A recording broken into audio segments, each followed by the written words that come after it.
Hello, and welcome to celebrating the National Book Critics Circle Emerging Critics. How is a critic made? My name is Heather Scott Partington. I'm the Vice President of the Emerging Critic, in charge of the Emerging Critics program for the NBCC. And I am a former emerging critic myself. And I just want to, before we get started, before I introduce you to our wonderful panelists, I want to go through a few housekeeping things. So the first thing is I wanted to let you know that we've enabled automatic captions for tonight. And so if you look down at the bottom of your screen and you find the closed caption button, you can enable a transcript so that you can watch a transcript as we're talking tonight. We do also have someone monitoring the chat for us. Our newly elected NBCC president, Megan LaBreeze, is behind the scenes tonight, and she's going to be helping out by dropping some links into our chat and managing any issues that might come up. So please feel free to use the chat tonight. I'd invite you to look down at the bottom of your screen, also find that chat button and just drop something in the chat. Just let us know where you're viewing our broadcast from tonight. The other thing I'd like to let you know is we are going to have some time for questions and answers at the end of our time together. And you don't have to wait until the end. You can drop a question into the Q&A button, field, whatever, that's down at the bottom of the screen. So please find that as well. You're welcome to add more than one question if you have questions that come up during the broadcast, and we will make sure that we get to those at the end. Okay, so without further ado, I would like to introduce these fine panelists to you. There's quite a few of them, so bear with me as I read their biographies. So Madonna Shafa is the founder and editor of Nowruz Journal, a periodical of Persian arts and letters, and an editor at Chicago Review of Books. Her writing has appeared in a variety of publications and anthologies. She serves on the board of the National Book Critics Circle and the Flowchart Foundation. Born in Tehran, Iran, she lives in New York. Welcome, Madonna. Jennie Hann earned her PhD in English from Johns Hopkins in 2017 with a dissertation on Robert Browning, Henry James, and the problem of other minds. The following year, she was selected as an emerging critic by the National Book Critics Circle. A contributor to the Baltimore Fishbowl, she is presently a fellow at the JHU Writing Seminars, where she's at work on a biography of the late poet Mark Strand. Welcome, Jennie. Sorry, got ahead of myself. Rishi Reddi is the author of the novel Passage West, a Los Angeles Times Best California Book of 2020, and Karma and Other Stories, which received the 2008 L.L. Winship PEN New England Award for Fiction. A National Book Critics Circle Emerging Critics Fellow for 2021 and 2022. Her reviews, essays, and translations have appeared in the New York Times, Kirkus Reviews, Alta Journal, Salamander, Partisan Review, and Literary Hub, among others, and are forthcoming in the Los Angeles Review of Books and Airlight magazine. Rishi has received fellowships and grants from the MacDowell Colony, Bread Loaf, the Massachusetts Cultural Council, and the U.S. Department of State. She lives in Cambridge, Massachusetts. Welcome, Rishi. J. Howard Rosier sits on the board of the National Book Critics Circle. His writing has appeared in Book Forum, Art in America, Four Columns, Poetry, Frieze, The Nation, and elsewhere. He is co-curator at Exhibit B, a bi-monthly text-based performance series, and a lecturer in the New Arts Journalism Department of the School of the Art Institute of Chicago. Welcome, Justin. Elizabeth Taylor, past president of the National Book Critics Circle, has chaired 5 Pulitzer Prize juries and is co-author of American Pharaoh, Mayor Richard J. Daley, His Battle for Chicago and the Nation, with Adam Cohen. Together, they founded the National Book Review. Twice juror of the Mark Linton J. Anthony Lucas Prizes, she has chaired the Harold Washington Literary Awards 4 times and is creative director of the Printers Row Lit Fest. She has spoken at the White House as part of its Salute to Women Authors and at the Library of Congress on the state of American fiction. She was a correspondent for Time magazine based in New York and then Chicago, and later served as the Chicago Tribune literary editor, as well as the Sunday magazine editor, and continued as literary editor at large. She is currently writing a biography involving the Civil War and Reconstruction for Live Right W.W. Norton. I'd like to also thank our Vice President of Events, Jane Ciabattari, who organized tonight's event. And I wanted to introduce you to our ASL interpreter, Mailyn Hill, who will be helping you to understand everything that we're talking about today. So welcome everyone. I'm so glad to have you here, and I'm so excited to talk about our Emerging Critics program at the National Book Critics Circle. I'm going to have some questions for each of you, and I'm hoping that we can also have a lively conversation and just let people know all about what this program has to offer. And I'm going to be mentioning this a couple of times throughout our broadcast, but the applications for the Emerging Critics Fellowship open tomorrow, April 8th, and they're going to be due May 6th. I will have Megan put the address that you can find the information about applications into the chat, but we'll be sharing that a few times. You can also find information about the Emerging Critics Fellowship on our social media. We're at Book Critics on Twitter and also on Instagram. So I wanted to start with Elizabeth. And Liz, I'd like you, I'm going to put you on the spot. I'd like you to just tell us a little bit about how the program was founded. How did this program come to be about? Because the NBCC has been around for a long time, but the Emerging Critics are relatively new. Sure. Oh, you're muted. Yeah. There you go. Sure. I just now saw my adorable, wonderful friend, Tom Beer, who was president and really so much is involved with the launching of the Emerging Critics. So thanks, Tom. Trying to carry on without you. So I actually had been off the board and was kind of, getting people asking me, we sort of students, I've been teaching a class at Mount Holyoke College, and it was called Judging Books, and it was fascinating. And students and others were sending me review, and emerging adults were sending me things to edit, and I thought, well, that's kind of interesting. There are people who want to do this sort of work. And then I thought, gosh, I have been so fortunate in my life. I've had amazing sort of mentors, people who, my first review, I sent it, I dropped it off at the Philadelphia Inquirer, a hard copy, and the editor, asked me to write my first book review. So it's kind of magical. And so I started thinking, gosh, how can we kind of use the National Book Critics Circle has such an important role in sort of educating people about criticism. And then I sort of talked to Tom about it.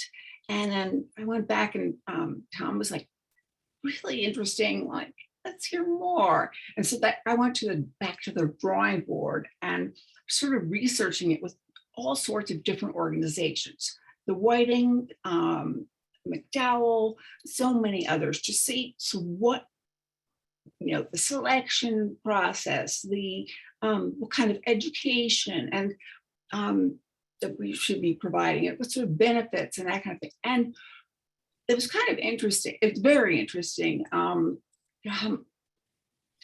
of the most sort of important things is the idea of developing a class. That we want to have people kind of who can emerge from the critics program, well grounded in the ethics of reviewing and the writing of reviewing, but also to come out of the world in a group, in a cohort, be able to lean on one another and swap tips and things. And it's sort of serendipitous, actually, because Heather was in the very first class, and Tom will remember this vividly, but so interesting how this happened. I spent afternoon, what I thought was going to be a long time editing a book review. And it was from one of your cohort, Zach Graham. And I said, oh my gosh, this will take a few hours. It was like the easiest review I've ever edited. And it was fantastic. And I thought, gosh, it just makes me so happy to see so many amazing sort of people kind of come out of this and be able to sort of engage in critical conversation and just sort of and to my surprise, it's also really enriched the entire National Book Critics Circle as an organization, not just the critics themselves. So I want to say thanks to you all who've been emerging critics, because we've all gathered so much from you. So thanks to you all. It's so happy to see new emerging critics, past emerging critics. It's amazing. Well, we're really grateful to you for getting this program started. I know that I feel definitely like it's given me so many opportunities, and it's just helped to make me feel like the business of book reviewing is less of a secret. And we're going to talk more about that in just a minute. But I wanted to give folks kind of an overview, just a quick overview of what the fellowship entails. And Megan dropped in the chat the address where you can go check out more information about it. But there are two main components. One is one-on-one mentorship with board members in the National Book Critics Circle. So we join people up based on, it's all volunteer, but we get board members who decide that they want to work with the emerging critics and kind of offer them whatever individualized mentorship might work best for the two of them. And then, as Liz mentioned, we work in a cohort, we work in a class. So we meet regularly, kind of every month or two on Zoom. Sometimes we'll have craft lectures from guest lecturers. Sometimes it will be more social. We have Q&As with the board. It's about building a sense of community and using that cohort as kind of a safe space to ask questions and to get information about how the business of book reviewing works. There will be much more information throughout tonight about it, but I'm also going to be doing a question and answer Zoom on April 22nd, and we will get some information about that into the chat. That's going to be a little more specific about the application. And if you have more questions after tonight that aren't answered, we can get to those.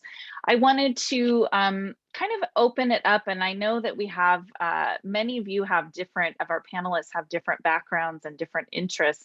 I was wondering if a few of you could talk about kind of what your area of expertise is and what it was that brought you to the emerging critics.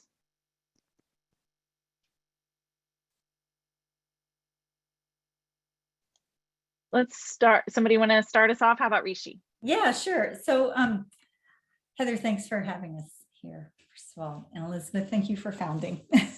So, it's been such a great program. What I brought to this was my background as a fiction author. And one of the reasons that I wanted to do it was a way to become more serious about my writing, to understand the way in which my fiction was being received in the world, and how it would be what the national conversation around fiction was like. And it took me a very, very long time to write my second book. I felt like I had been a self-imposed exile from being in the fray of the book writing world and the discussions around it, partially because I had a very full personal life at the time, but also because the book required that type of insularity in myself. So it was a way to emerge from that, I think, and to join up with the rest of the world again, at least in terms of literary conversation. But what it did for me was so many other things than what I thought. It gave me a great amount of confidence in my own writing, both not only in terms of the book reviews, which it was wonderful to hear the lectures from the experts in the field, and to be able to talk to them and call them by their first names. But it was also really great to learn about writing a little bit under pressure. and writing with a specific product in mind. And also, this was sort of like the inside part of what it taught me versus the outside being part of the publishing world.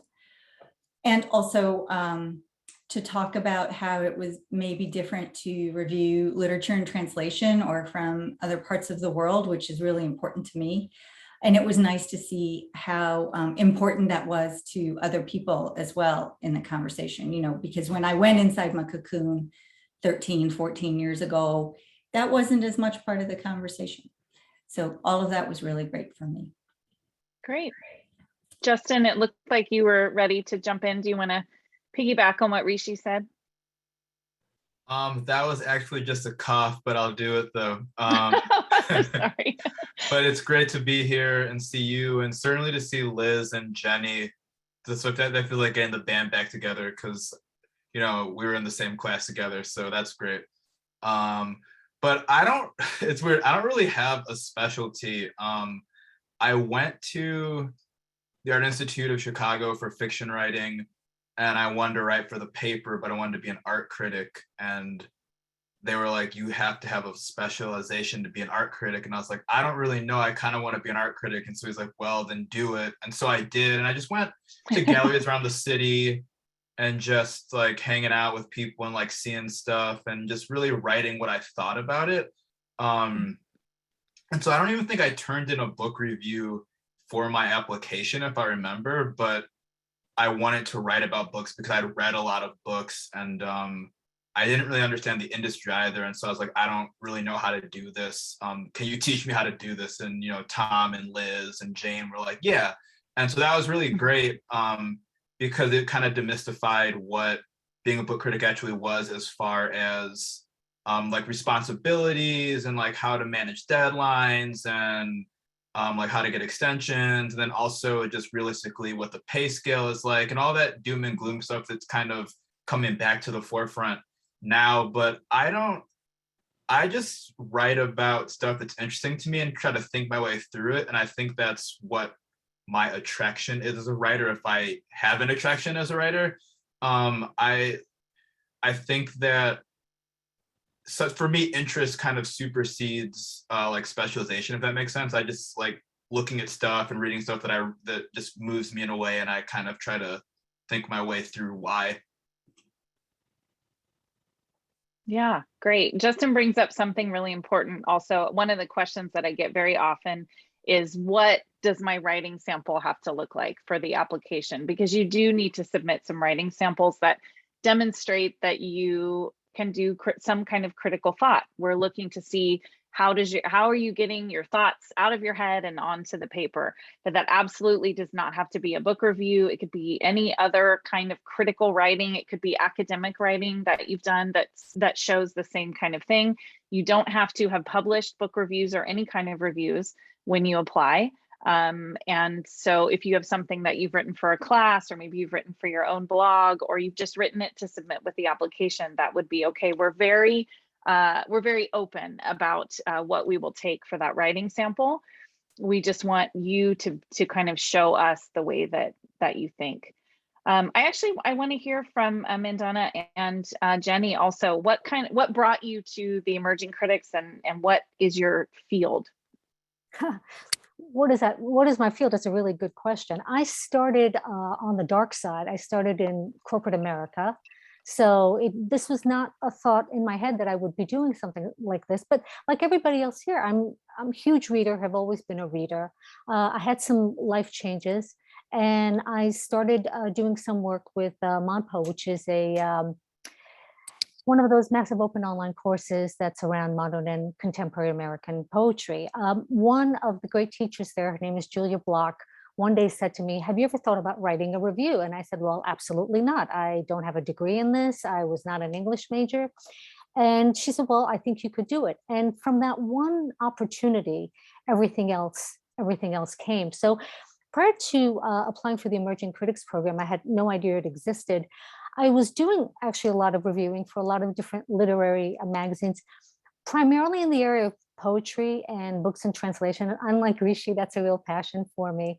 And so when this program came along, for me, it was not just the opportunity to get better at what I'm doing, because we can always all get better. I don't think any of us ever think that, well, I am done and I know everything. I am constantly getting better and reading my old reviews and thinking, oh my goodness, if I could just rewrite this and we could repost the whole thing. But primarily what I was really hoping for is what I actually got, which is a community. I think all sorts of writing, but certainly critical writing, there's a real sense of loneliness in sitting in front of whatever you're sitting in front of and getting it down and sending it blindly to an editor and hoping that it's interesting enough for them that they want to maybe work with you and edit with you. Because of my work with the Chicago Review of Books, I've luckily had that. They're really outstanding there. Not only do we edit other people's work, and I highly recommend editing other people's work to get better at your own, but we also are there for each other that same way. But I was really interested in having a wider and deeper understanding of the business of it, of the craft of it, with people I hadn't met before. And on that level, it totally exceeded my wildest expectations. The community, the fact that the board members were really so open and there for us in our conversations made all the difference in the world. And it's candidly the main reason why I wanted to run for the board. I thought, I really want to work with these people and learn from these people. So it's your fault, Heather, as you know. Oh my goodness, Jenny. Well, I'm interested to hear the same from you. Oh, you're muted. I did that because I'm a little bit under the weather, so if my voice goes out, I'm really sorry. Yeah, it's fun to think back, and I was actually just reading my diary back from about 4 years ago when I was like applying for this around this time. And I remember that I had been to AWP and here's my sort of tale. Let's go back a minute. I did a PhD in English. I'm kind of this hyper specialized person. And yeah, an English major on steroids at some level. I just kept on like studying and reading and writing papers. And that's like just what I kept doing. And then at a certain point when I had got to the point of finishing my dissertation and sort of looked around and seen what academic jobs were available, which there really weren't any, and started to think about what I wanted to do, I realized, my favorite part of writing my dissertation was research. I love research. Research is like my religion. Anyway, and I realized that I kind of wanted to write a biography. So that's how I ended up at AWP in 2018 in Tampa, wandering around, talking to these various outlets and like kind of trying to get a sense of what was what. And I remember I showed up at the Emerging Critics or the NBCC table, and they had this brochure about the Emerging Critics Fellowship. And I was like, wow, that sounds like it would be a fantastic opportunity. Like I would love to do that. And it sounds like for someone who's, right at the crossroads, kind of trying to determine, find their way. And I think what this conversation has really brought out is that every person, every writer is always kind of in the process of finding their path and finding their opportunities and kind of becoming who they are. And, this profession isn't like law or medicine or something where there's like a really obvious thing that everybody's doing the same thing at the same time and everybody's following the same path. And it was really gratifying for me and so helpful to me in the context of my cohort to see that, yes, everybody is kind of, pulling themselves up by their bootstraps and scrapping along and like building their career like day by day. So all of which is to say, I come from an academic background. That is most of my, published book reviews and criticism has been academic in nature. I'm now working on writing this biography and I'm also on the board. And yeah, I just, that's how I came along. I remember I was very intimidated by the application process for the NBCC. And I was like, oh, like because I was reading the bios of like previous fellows, and they were like, oh, this person is published in the New York Times book review. And I was like, is this person really emerging? Like, oh my God. And when I was reading my diary about this, I was like, well, I think I have my application together. And I actually wrote a book review because I didn't really have a non-academic book review. So I wrote this like book review of just something I was reading that I just like made up out of my own mind. Anyway, yeah, it's funny to look back and see how things evolve. That was probably kind of incoherent, but I am taking some Mucinex, so I guess maybe that yeah, I don't know. I'm so sorry that you're not feeling well, but that was brilliant. And I just wholeheartedly agree with everything that you're talking about. I think, and this, this kind of came up across what everybody had to say, is that sense of community was so important. And when I sort of learned about book criticism, I almost should be embarrassed probably to say how late it was in my life that I even knew it was a thing. It was just not on my radar. And a professor, Todd Goldberg at my MFA, said, I think you should be a book critic. I loved writing the craft papers for my MFA program. Everyone else hated them, and I really liked them. And he said, I think you should think about doing this like for real. And I was like, what do you mean? And I had no sense of it at all. And I was very lucky that David Ulin, who was then the book critic for the LA Times, was also a professor at my MFA program at UC Riverside. But other than that, I have no exposure to book critics in my life. I live in Elk Grove, which is a suburb of Sacramento. There is no book section in the Sacramento Bee anymore. The book sections in other newspapers that are nearby are shrinking. The books coverage is shrinking and going away. And so I remember very distinctly when I applied, I wanted to just be in a room, even if it was a virtual room, with other book critics. I wanted to be talking to other people who were trying to do the same thing I was trying to do. And I feel very strongly about placing myself in proximity to people who are doing the thing that I want to be doing also. And I knew if I was able to do this, that I would be able to meet people who were on this path, further ahead on the path and where I wanted to be. And this program really did that for me. It made me feel like this was a viable thing in my own life. It made me feel like even though I was just a high school English teacher, somebody who was not really in this world, this was something that I could do. And it's something that I feel completely passionate about. So I agree with everything everybody said. And I'm so glad that you all have the same lovely experience with Liz that I did. Those of you who were with Liz and those of you who are working with me right now, I hope that, we're kind of continuing to stay true to what Liz and Tom set up initially. I wanted to build on something else that Liz talked about, and she talked about how this program has enriched the National Book Critics Circle at large, and how what else it's done, not just for individuals who have been a part of the program, but how the ripples have kind of moved out from individuals to the greater community. Would anybody like to talk about maybe how they see the function of this fellowship and in terms of changing what the National Book Critics Circle looks like, or the direction that we're going? Liz, you want to jump in on that one?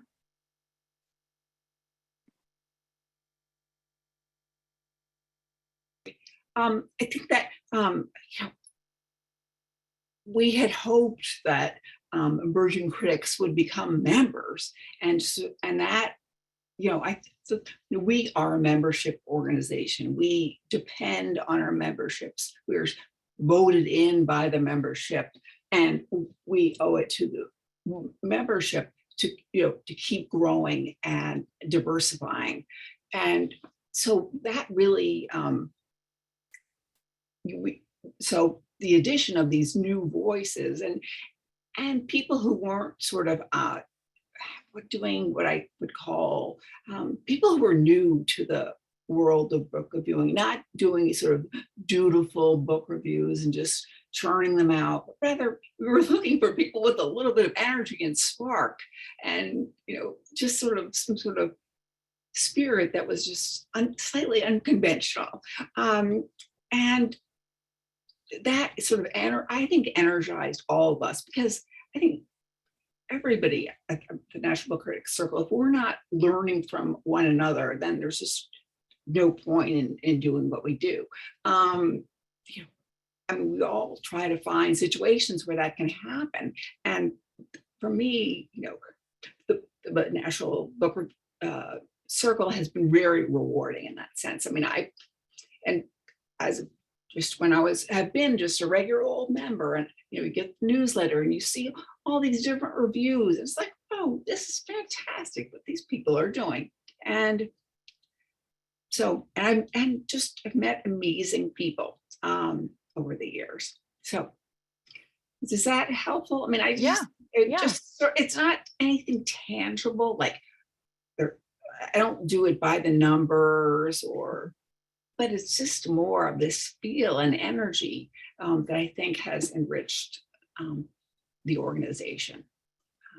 And one thing that I've tried to carry through, and that's very important to me personally, and I hope that it continues, you know, long after I have been voted out VP of Emerging Critics, is that this is really a way to bring more people into the national conversation about books, and to think about whose voices have not been heard in criticism. I mean, the statistics are very sobering.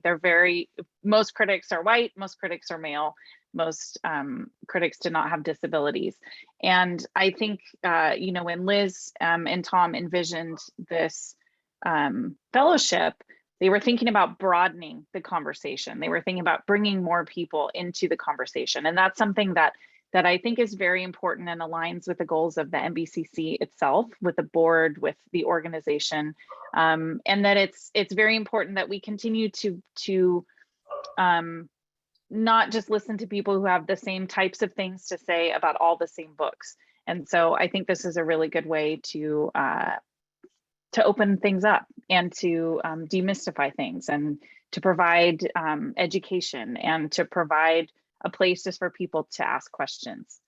I think just an add. I mean, I know Heather, you're just an evangelist for the West Coast, and it's but sort of we are the National Book Critics Circle, and so when I first got involved, it was really super New York focused, and I think that, you know, the Emerging Critics have really kind of made it more of a national organization, so I think that's kind of one of the other ways that you all have enriched it. And we try to, you know, have some sort of geographic diversity. Anyway. If I may, I love what you're both saying. And I think underlying all that is that the state of publishing itself is changing. Not only do we have some very large corporations that, you know, kind of seem to handle a lot of the books, but there are a lot of really fantastic independent presses out there, and through them, different breeds of writers, both in terms of topic, as well as the kinds of books that they're getting out. So to some extent, what's happening with us is really arm in arm with what's going on in the literary landscape, which candidly for me is the most exciting that it's ever been. And I think there's always more that we can go to. But if you even look at the books that won some of the awards last year, they're all really different. There's a diversity of authorship, there's a diversity of subject matter. And I think we're part of that conversation going forward. And that actually happens to matter a lot for me, not only in terms of what I like to read and review, but in terms of what it means about really the changing conversation that we have about arts and letters. And really arts and letters are some of the most, perhaps the most important thing that we do right now, given everything that's going on in the world. If I sound too evangelistic on that point. No, it's great. I think it's just right for the conversation tonight. I was wondering if maybe Rishi or Jennie or Justin, if you could talk about who are some of the people that you got to meet through the fellowship, or what were some of the topics, some of the things that you found interesting that you talked about through the fellowship? I'll jump in here.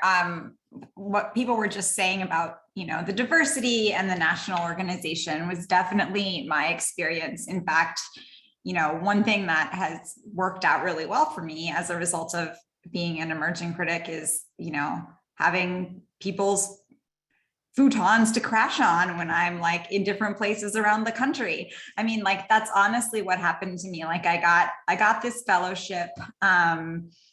It turned out that I was going to California to a wedding, and Jane Ciabattari, the excellent VP events, was having some kind of Ziziva NBCC cocktail party.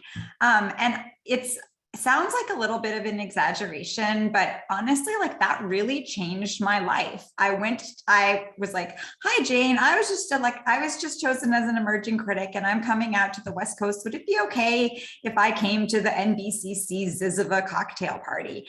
And at the NBCC Ziziva cocktail party, I met Chelsea Liu, who is also an emerging critic, and Jonathan Leal, also an emerging critic. And I met Jane Ciabattari, and I met Ismail Mohammed, and I just met a ton of people in the Bay Area. And honestly, like, it kind of made me want to move out to the West Coast, and I'm still thinking about it.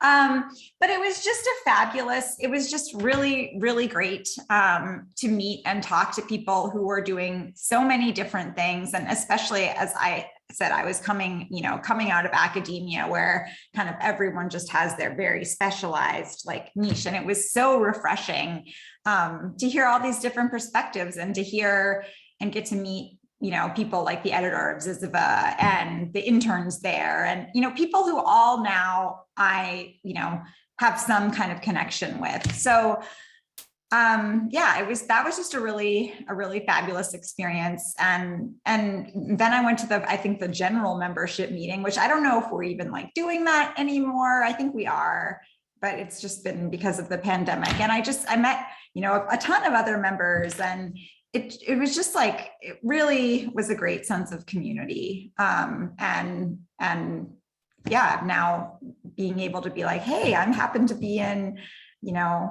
Portland, can I stay with you? And it's great. I can jump in on that as well. I have to say, Heather, the first part of your question was, what were some of the things that this helped us learn about? For me, a big piece of the year has been about feeling like I have authority to say some of the things in reviews. And I think it's tied together with what Liz was saying earlier on about opening up the book critic circle to a diversity of voices. I mean, one of the things that I really felt about why I wanted to apply is like, I just felt like I would read these reviews and I'd be like, if somebody else was reviewing this book, they'd be able to see all these other things in here that, this person wasn't able to see. And it was a real feeling of like, I want to be that person, because I could see all these other facets in this book that this other reviewer couldn't see. And then that was tied in with the authority piece. So to be able to come and talk with people, in the greater pool of reviewers about these issues was a really big deal for me. I mean, it's probably the biggest thing that I take away from the year. To know that other folks too have been struggling with authority. Where does it come from? And really, it just comes down to that little piece of, what do you see in there that other people might not see? And that's really just about who you are. But who you are is like so much, what you bring to it is so much. So I don't know, that I think all those things are tied together for me. I remember, Rishi, that we had this moment. I was talking about my biggest struggle now is the same as when I started reviewing, was feeling like I have the authority to write about a book, right? And I just remember Rishi and I like locked eyes in the Zoom, and she was like, I know. And we kind of all, like, everyone we took a collective sigh about that being the hardest thing to work through. And then we talked about what can we do to work through it, and why do we have the authority, because we all do. to write about these books. And I remember that being a really special moment for me as well. Justin, did you want to? Oh, sorry. I was Let's go gonna Rishi and ask then Justin Justin. a question, actually. Yeah. What's the question? Justin, authority. So you did this really, really excellent, very smart story I don't know if it was a cover story in Chicago Magazine. Do you remember this? Yeah, the last glossy thing I will ever do. Well, what was great, it was a great, well, yeah, the magazine's folding, but anyway, so you sort of took on the city's art establishment, and it was really excellent, and it was very important in the city. So Thank you. gave you feel that, this upstart from the Art Institute school, could say this stuff, and you did. You were fearless. Well, I don't really have an issue with thinking out loud, but my problem as a critic, if you could even call it a problem, I guess problem is that I'm like more like an analyst, and I've had like editors challenge me and be like, you explain this really well, but what do you think about it? And so I think as I've grown and changed as a writer, I've been more comfortable with having the authority to not just explain something, but explain like why I think it's good or bad, that type of thing. And so that just happened to be kind of perfect for me, because I could explain what that was, which is Enrich Chicago. It's a company that teaches anti-racism training in the city to arts organizations. Yeah. But I could also kind of take it a little bit further and then talk about the implications of that either locally or by extension, the city. And now, of course, that conversation has just been kind of like beaten to death, and I'm kind of bored to tears by it. But at the time it was like relative, this idea of like critical race theory and all that, which is kind of gotten kind of sloppy writ large. But I think back then it was kind of novel and interesting to talk about. So I think I just got it at the right time. You were ahead. I don't know if it answers your question. Yeah, no, and for authority, for authority, I mean, we all think about it, but for me, like my secret armor is just being as like over prepared, just like ultra prepared. I mean, I over prepare for the most minor things, and it just gives me confidence to make arguments and fight for books that I believe in. So I feel like this is a conversation of chronic over preparers based on what I know about many of you. I don't know. I'm sitting here with my stacks and stacks of notes, and I feel like that's when Jennie was talking about nerding out on research, and when Liz is talking about over preparing, I feel like we're preaching to the choir right now. We have a lot in common. More than you think. Yeah. Yes. Yeah, it's funny, I get asked often, this is like a silly thing, but people ask it all the time. Do you really actually read the whole book? Like, yes, I do. Someone spent years of their life on this piece of art, right? It's a privilege to consider it. I can't imagine, that I wouldn't read the whole thing or that I wouldn't read it carefully. I mean, I'm not afraid of writing a negative review. But I am afraid of missing something. I'm afraid of not spending enough time considering the work fully enough, or, giving it the weight that it deserves. And so of course, but it's funny. It just kind of makes me laugh when I get that conversation, or when I get that question, because if you're a book critic, you read the book. But it's sort of how one prepares. It's very important. Like, when this, with Art Winslow was the president of the board, I think before I joined, or anyway, but I saw him work, and how he prepared was reading everything that the other books the author had written. He was, Art was the literary editor of The Nation. And he was just so amazingly prepared. You know, he sort of set a standard for me. There's my dog. Set a standard for me so I could, I could know how to prepare. There's, you could just feel anxious and not prepare, or you can actually do the work. And I really learned that from art. I'd love this conversation about authority, because by and large, I think everybody I've come into contact with, they are genuinely brilliant about what they do and how they do it. And I think to a large extent, we all have the authority to have the voice that we have, because there's one thing to say about the specific voice that you bring to this critical game is your voice and your perspective. I unfortunately am never going to be able to do reviews or critical work the way Elizabeth does. I can only bring in my own particular perspective, given my own immigrant experience, my own experience in the workforce and all of that. So to some extent, I think it's great to parse that out. And also, whether you write 25 reviews or critical works a year or 2, you are a critic. I think there's that aspect too, that there's a lot of comparison going on, at least in our own inner minds, whether or not we actually share it, that am I worthy enough to consider myself a reviewer? Am I worthy enough to apply to this program? And the answer is yes. I mean, you don't have to have been published to apply. And then there are people who are like Rishi, who is a remarkably published and eloquent person who's also in the program. So there's room for the academics, and there's room for those who really aren't so. And that's what I really love about the program. Right. I think, yes, that's really well put.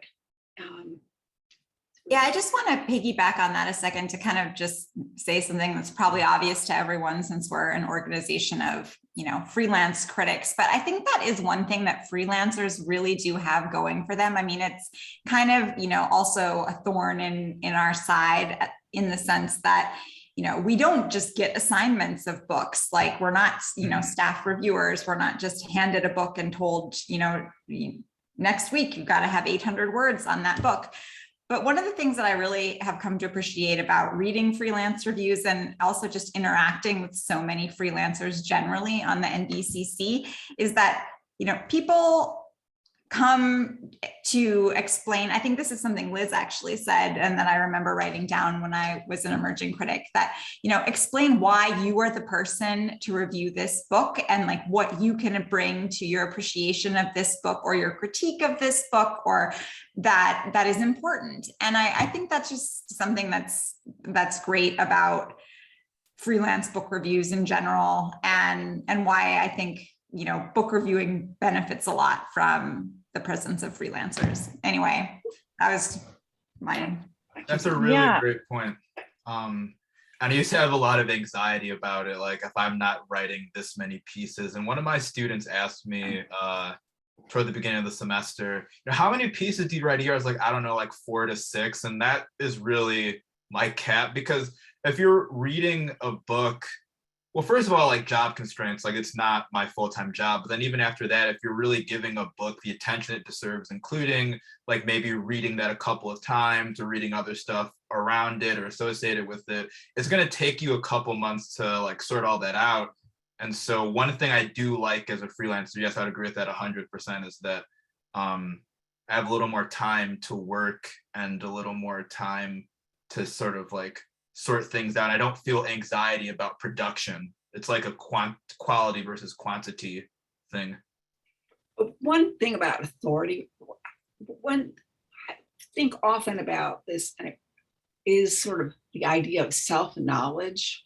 And sometimes, I think, well, I think the book NBCC is really important, because we're actually have very high ethical standards. And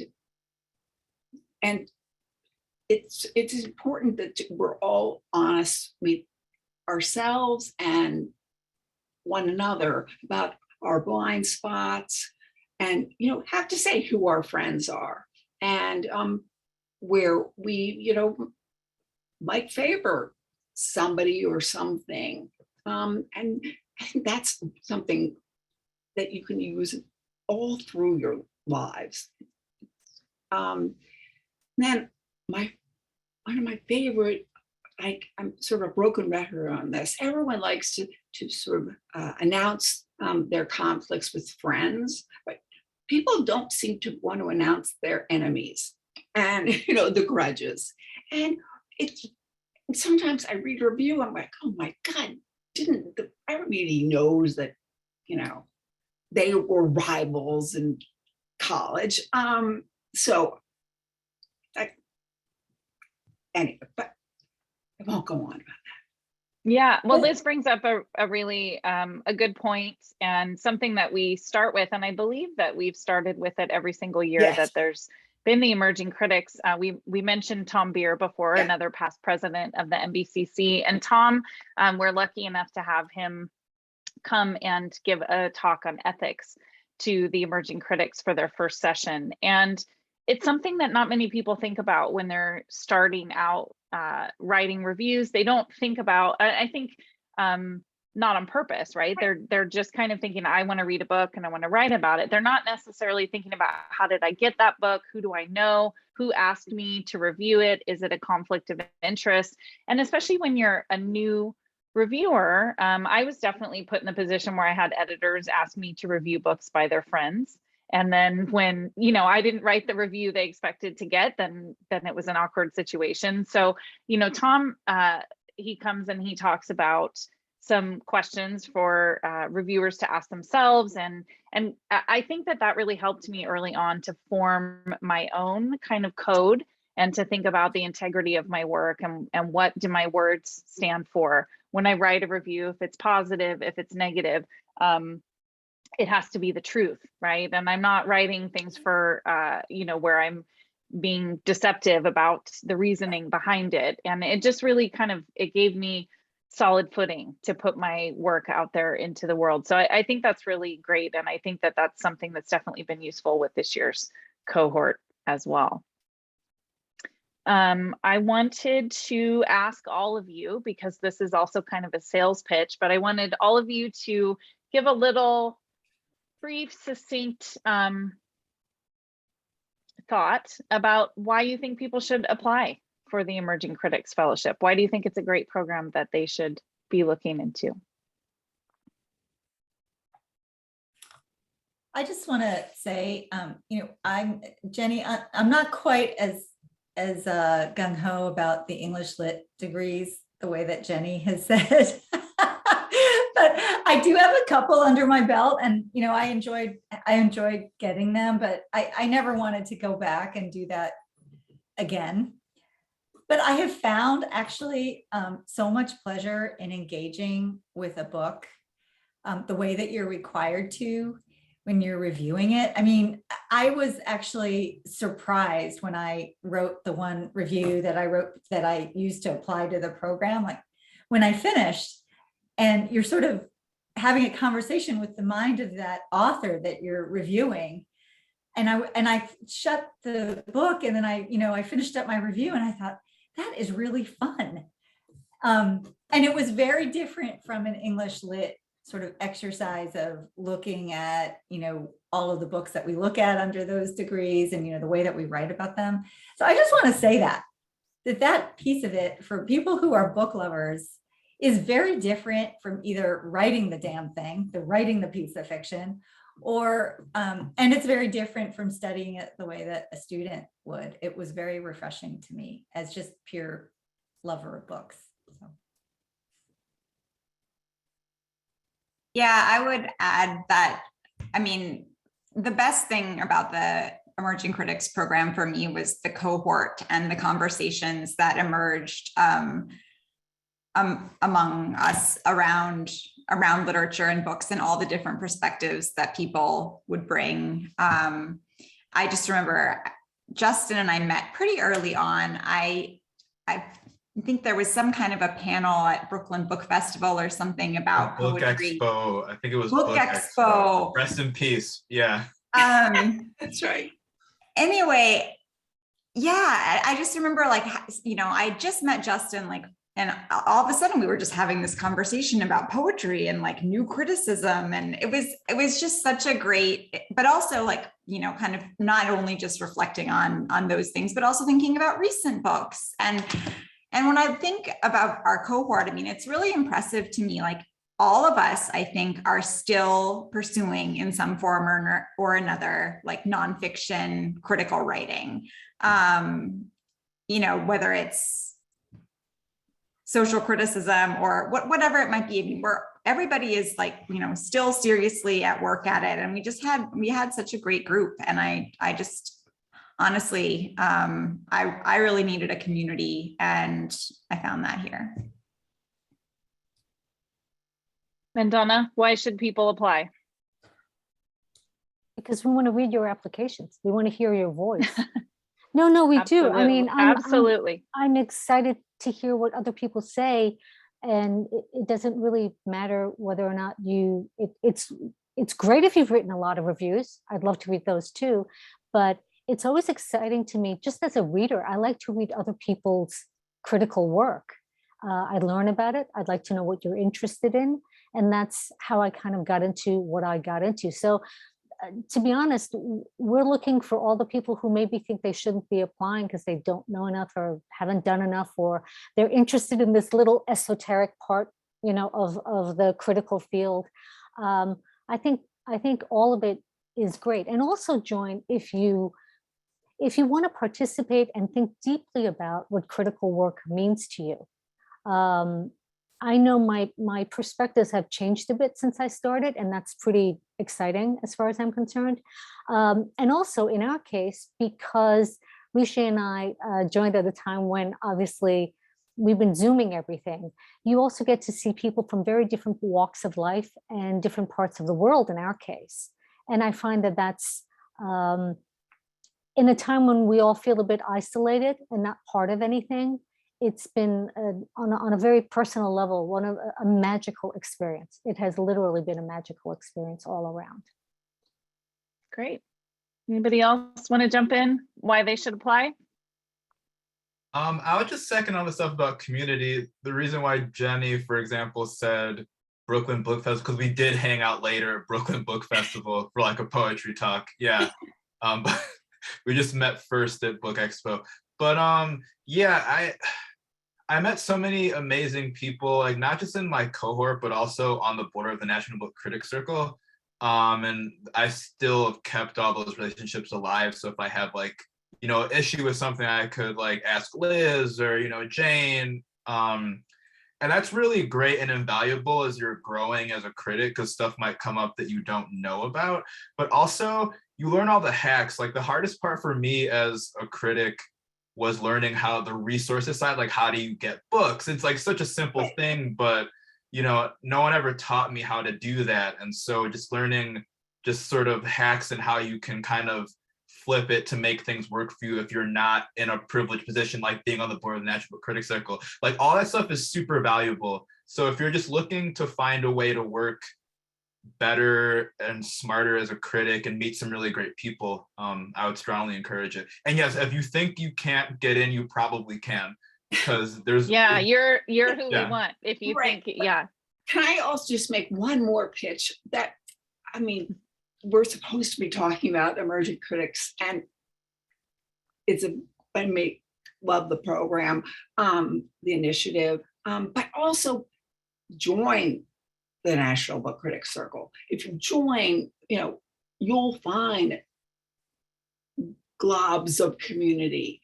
And I think we need to, as a board, really sort of encourage that and develop it, because in regional hubs, people getting together, or even not just online, I think that the membership can also be, so join, please, if you're not a member. 100%.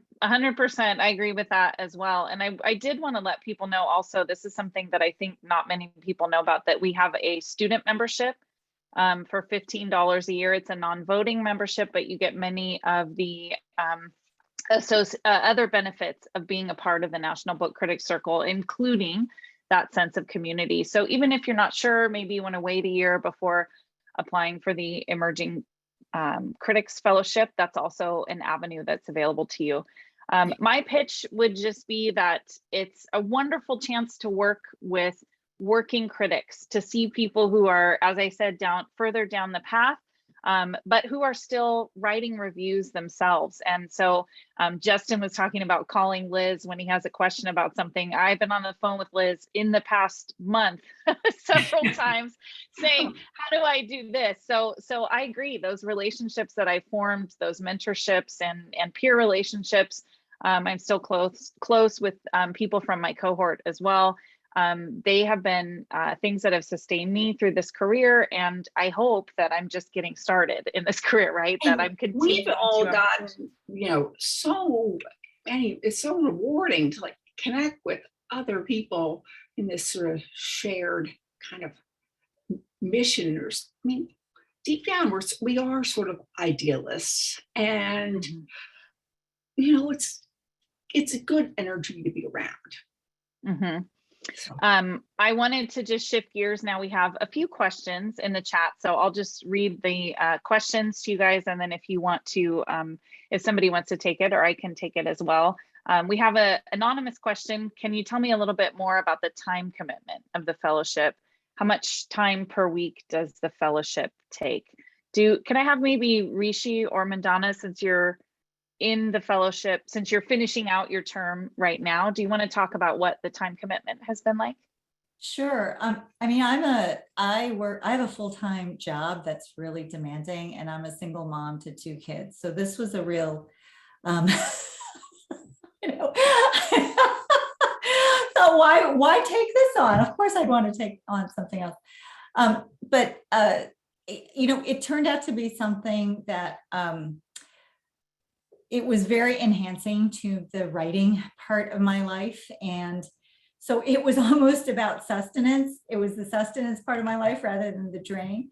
And it was, the commitment was not that great. It was, Heather, I think we met once a month, maybe once every 6 weeks.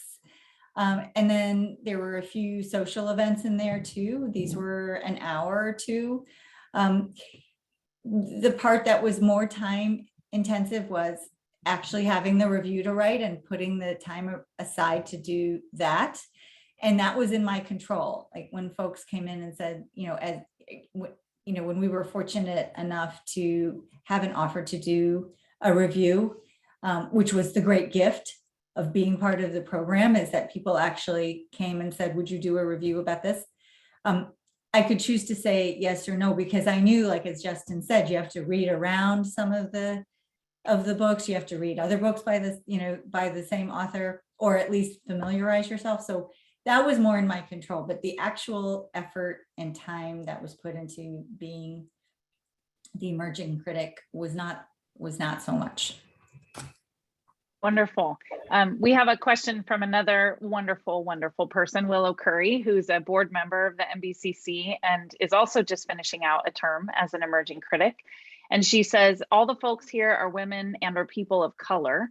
Can you speak to the hurdles that come with feeling authority in reviewing, and how the fellowship and being associated with the NBCC has helped? And I think that's a really nice follow-up to our discussion earlier about authority. Would anybody like to talk about that one a little bit? I'll go. I never, that's like a big question. And it's a great one. I never really feel like I don't have authority. I feel like the blowback of that, where if you write about someone with a similar background, let's say the expectation is that you're just doing that all the time and you're pigeonholed, and that's why what people expect from you. That of course is like an industry problem and not a personal problem. So I don't necessarily have an answer for that, but I just try to make myself write about a bunch of different stuff all the time that people think that I can't write about, to kind of circumvent that, which is, trying to respond to like a trauma in many ways. But I think that for me, it's never really been that I don't feel like I can't do it. It's always been more like, well, you did this one thing we really liked about this. Why don't you do that again, forever? And, I try to avoid that if possible. Wonderful. Thank For you. me, honestly, it was really nice to just be able to have that to put on my email signature because that I was an emerging critic, because I felt like it gave me a certain gravitas when writing and asking, honestly, when I came to the emerging critics program, I didn't even know how people got the books in advance. That was, despite having, a PhD in English literature, that was like a revelation to me. And I actually remember, again, I think Justin and I were talking at Book Expo, and he was talking about wanting to do art writing and talking about galleries. And then someone else was talking about galleys. And I was like, wait, what? I was just having a moment of total confusion, but I didn't know about, galleys. That was just not something that was even in my, that wasn't in my vocabulary. So it did give me a certain authority. I feel like that I kind of needed to be able to be like, hello, publisher, I am an emerging critic from the National Book Critics Circle, and I'm interested in potentially writing about this book, because I didn't have an assignment to even write about these books. And but it worked. I mean, I got a lot of books that way. And so, Yeah, we actually have some questions about that in the chat, or in the question and answer box, about how you get ARCs and about the process of reviewing. And I'm actually going to hold off on those. I'm going to save those for if people are interested in being a part of the program. That's kind of part of what we talk about and what we can kind of follow up with. It's not a secret. I'm not holding that back to keep that information away from anyone. Liz, did you want to pop in? I would just add that I think that that's something we should also do for our members. 100%. Yeah. Yes, and we have a Q&A on April 22nd that's about the application. So if people have more questions about the application, we can follow up with that. And I just wanted to, I'm going to have Megan drop in the chat just one more time the website, if people are interested in checking out the application, they want information about it. It opens tomorrow. It closes on May 6th at 11:59 p.m. Pacific. So everybody needs to make sure they have things in on time by then, if they're interested in applying. I'm happy to answer questions over email. My contact information is also on that website. And so people can please feel free to reach out and ask questions. When I was filling out my application, I was really worried about doing everything exactly right. And I know sometimes that can really bring a lot of anxiety. So if you're unsure or if something is unclear, I'd love to hear from you. Can we just quickly go around and lightning round? Can I have everybody say just what you're working on now, and then we will bring this to a close.